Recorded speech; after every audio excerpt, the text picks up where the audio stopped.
A romantic evening turned into a nightmare when I caught my husband with my sister. Their year-long affair exposed, and I took revenge.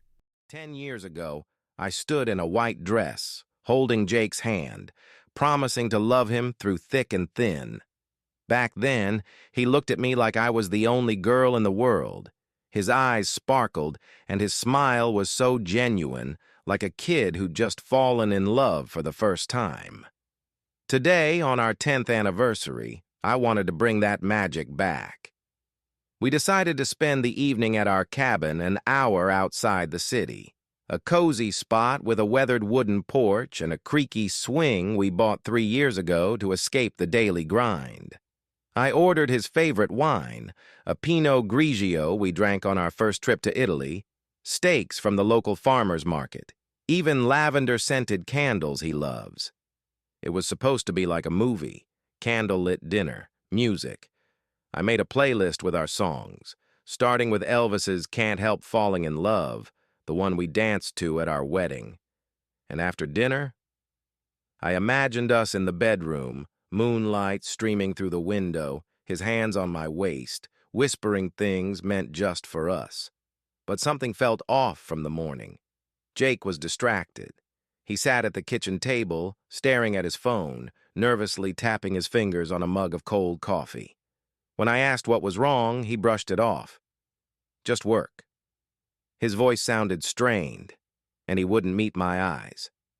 I didn't push. He's got a stressful IT job, and I'm used to him zoning out sometimes. Still, something gnawed at me. Maybe I was overthinking? It's our anniversary nerves, right? I checked myself in the mirror. The dark blue dress with an open back hugged my figure like it did when we first started dating. Jake always said I looked like a model in it, and I hoped he'd say it again tonight. To distract myself, I called my younger sister, Kate. She's 29, always been a bit jealous, comparing our toys, clothes, even boyfriends since we were kids. I still remember her stealing my lipstick in high school to go on a date with a guy I liked, but I tried not to let it bother me. Kate agreed to come over and help with cooking, and I was glad. I didn't want to deal with dinner alone. She showed up around noon in a tight red dress with a deep neckline that, honestly, looked more like she was going to a nightclub than a family dinner. Her heels clicked on the wooden floor, and her hair was styled in perfect curls, like she was ready for a photo shoot. I teased her. "Kate, you heading to a date or what?" She laughed, but it felt forced, and she quickly changed the subject, rambling about her new job at a beauty salon. While we chopped veggies for the salad, I was peeling carrots, she was slicing cucumbers, I noticed Kate and Jake exchanging weird looks. He kept coming into the kitchen, supposedly for water, but each time he'd linger to whisper something to her. I caught him saying, "You sure this is a good idea?" His voice was low, almost conspiratorial. Kate nodded, glancing at me, and whispered back, "Yeah, it'll be fine." My stomach dropped. What were they talking about? A surprise for me, maybe? I remembered last anniversary when Jake gave me a heart-shaped pendant I still wear. Maybe it was something like that? I told myself it was probably a gift and pushed the bad thoughts away. By evening, I sent Jake to shower. He still smelled like sweat after messing with the grill in the backyard. I ran to the store for wine. I'd forgotten to grab a white one that'd pair with the fish. I stood in the aisle for ages, debating between two bottles, until the clerk suggested a Sauvignon Blanc with citrus notes. Kate stayed behind, saying she'd finish the salad. I was gone maybe 20 minutes, but when I got back, the house felt too quiet. Jake's car was still there, the living room light was on, but there was no music, no chatter. I walked in, set the bottle on the table, and called out, "Jake? Kate?" Silence. Then I heard muffled laughter from the bedroom upstairs. My heart started pounding. Something was wrong. The laughter from the bedroom hit me like a knife to the chest. I froze on the stairs, gripping the railing so hard my knuckles turned white. The old wooden steps creaked under my feet, and I tried to move quietly, not wanting to give myself away. Memories flooded my mind. Jake and I picking out this bed at the store, arguing over which mattress was better, laughing when he accidentally spilled coffee on a display model. Maybe I was wrong. Maybe they were just joking. But my gut screamed something was off. I crept upstairs, the cold air from an open window in the hallway brushing against my bare shoulders. The bedroom door was cracked open, and I heard Kate's voice, playful, almost flirty. "You sure she won't be back too soon?" Jake's voice came back, low and eager. "Yeah, she went for wine. That's at least 30 minutes. My world started crumbling. I pushed the door open, and what I saw burned into my memory.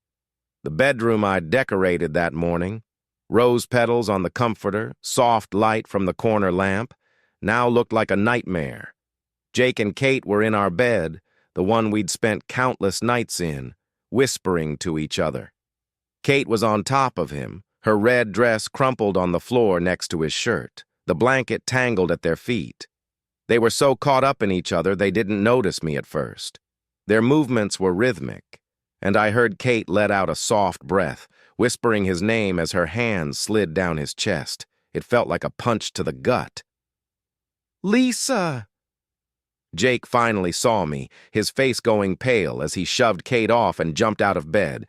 He grabbed his pants from the floor, fumbling to pull them on with shaky hands. Kate let out a yelp, yanking the blanket to cover herself, but her eyes were full of panic, not shame. I stood there frozen, unable to speak. All I could think was, this is my sister, my little sister, who I trusted more than anyone. "Lisa, it's not what you think," Jake stammered, his voice trembling, sweat beading on his forehead. Kate stayed silent, her eyes darting around like a trapped animal as she pulled the blanket higher. I felt tears sting my eyes, but I wasn't about to cry, not in front of them. Not what I think? My voice shook, but I tried to hold it together. "It's our anniversary, Jake. 10 years. And you're with my sister? In our bed? Are you serious?" "Lisa, please, let me explain," he said, stepping toward me, but I flinched back, nearly tripping on the rug. "Explain what? How you ended up in bed with Kate, or how you could do this to me at all?" "And you, Kate?" I turned to her, rage boiling inside me. "You were always jealous of me, but this is disgusting." Kate finally spoke, her voice small, almost theatrical. "It's not his fault, Lisa. I seduced him. It was a mistake. I had too much to drink and—" "A mistake?" I cut her off, tears finally spilling down my cheeks. "You call this a mistake?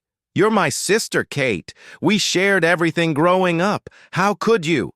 I grabbed her dress off the floor and threw it at her, nearly knocking over the lamp on the nightstand. "Get out, both of you, right now. I don't want to see you."